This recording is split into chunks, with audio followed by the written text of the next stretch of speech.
Est-ce que vous pouvez mettre à notre disposition ce que vous appelez information ou renseignement?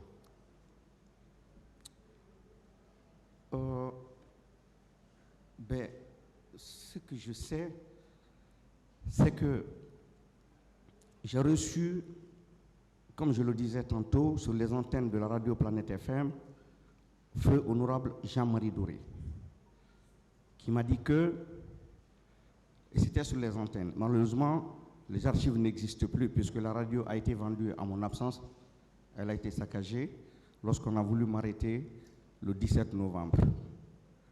Donc, il m'a dit que, personnellement, il s'était impliqué pour éviter ces douloureux événements, d'autant plus qu'il s'est personnellement déplacé pour aller voir le capitaine Dadis et qu'il lui a dit: mon fils, ce n'est pas la peine d'empêcher la tenue de ce meeting.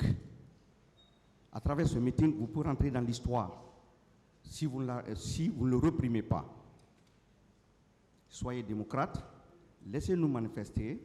Vous pouvez encadrer la manifestation, mais ne reprimez pas, ne reportez pas la date et vous allez entrer dans l'histoire. En réponse, que le capitaine Dadis lui aurait dit qu'à son niveau, il n'y a pas de problème, mais qu'il y a certaines personnes dans son entourage qui n'entendent pas de cette oreille, notamment M. Papakoli Kourouma. Donc il ferait mieux d'aller voir M. Papakoli et que celui-ci devait voyager, il peut aller le voir.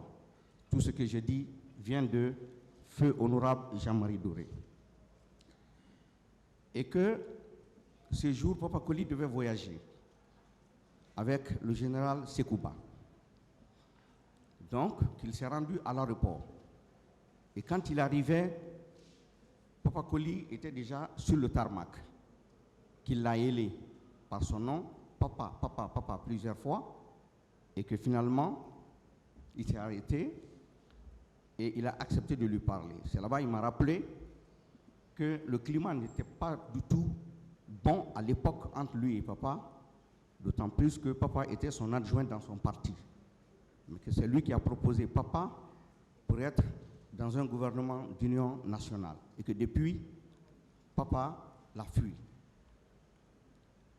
Que donc, difficilement, papa l'a écouté. Et qu'il est venu, il a parlé à papa. Il lui a dit, bon, écoutez, j'ai été voir Dadis. Il a expliqué à papa ce qui s'est passé entre lui et Dadis. Que papa lui a répondu, si vous sortez, on va vous massacrer. Donc, qui lui a dit de toute façon, ce n'était pas la bonne manière, papa.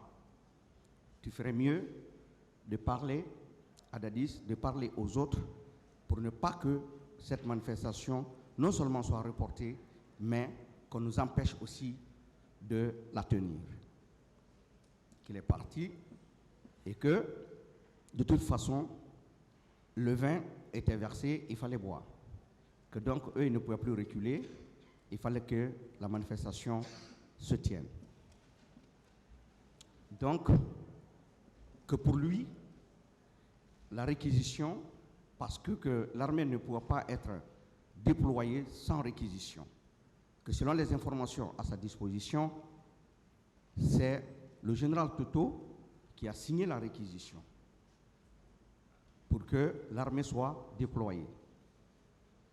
Et que selon ces informations, après qu'il ait parlé avec papa, que celui-ci aurait appelé le colonel Kiebro pour lui dire, s'ils sortent, vous les massacrez. C'est honorable qui me le dit, et c'était à l'antenne. Malheureusement, les archives ont disparu puisque la radio a été vendue après moi. Donc, que Papakoli aurait appelé, qui lui a même dit ça avant de quitter, que je vais appeler Kiebro. Si vous sortez, on va vous massacrer. Et qu'effectivement, selon ces informations, que papa avait appelé Kiebro. Que donc pour lui, papa est l'un des responsables de ce massacre. Et puis Kiebro aussi est un élément important par rapport à ces événements douloureux.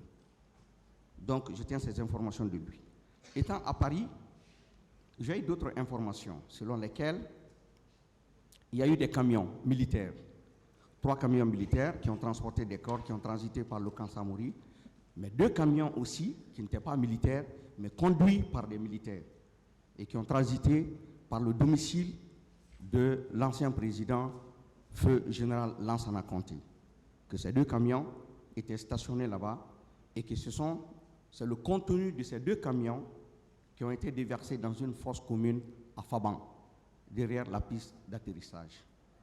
Donc, j'ai communiqué ces informations via les réseaux sociaux pour que des pistes soient données aux enquêteurs. Et par rapport à ces 2 charniers qui étaient stationnés au domicile de l'ancien président, on m'a cité des noms qui étaient impliqués dans la gestion, notamment l'ancien ministre Rémi Lama, et puis il y a un ancien diplomate du nom de Édouard Théa. Au moment où je passais l'émission, celui-ci était en poste en Angola. Donc, on m'a dit qu'il faisait partie aussi des personnes qui ont géré ces corps. En plus d'un certain Cheikh Diabaté, qui était à l'époque, au moment des faits, selon ce qu'on m'a dit, au service de renseignement du CNDD. Donc, ce sont eux qui ont géré en toute discrétion ces 2 camions qui étaient stationnés au domicile du général Lansana Conté, qui sont différents des 3 camions militaires. Et qu'il y avait plusieurs fosses communes, mais notamment celle dont on m'a parlé, qui a reçu le contenu de ces 2 camions, c'est bien sûr la fosse commune de Faban. Donc, en gros, c'est ce que j'ai relayé sur les réseaux sociaux et je l'ai bien dit que c'est selon des sources et que ces informations, ces renseignements devaient être saisis par la justice, par les enquêteurs pour que lumière soit faite sur cette affaire. Donc je me devais de le faire par devoir patriotique parce que j'ai été choqué par la lenteur prise sans la tenue de ce procès pour que justice soit rendue. Donc voilà la raison pour laquelle je me suis permis de faire cette déclaration sur les réseaux sociaux parce que je me devais de le faire, devoir patriotique obligeant. Est-ce qu'on vous a parlé d'un endroit précis à Faban? Parce que Faban est très grand, d'un endroit précis. Alors, non, on ne m'a pas parlé d'un endroit précis. Si vous le voyez, même dans mes publications, j'ai dit que ces personnes que je viens de citer, la justice pouvait les arrêter parce qu'eux, ils connaissent l'endroit précis. Moi, je n'étais pas en Guinée au moment des faits et les renseignements qui m'ont été donnés l'ont été quand j'étais en France. Donc, je ne peux pas savoir exactement où se trouve. Ministère public, des questions.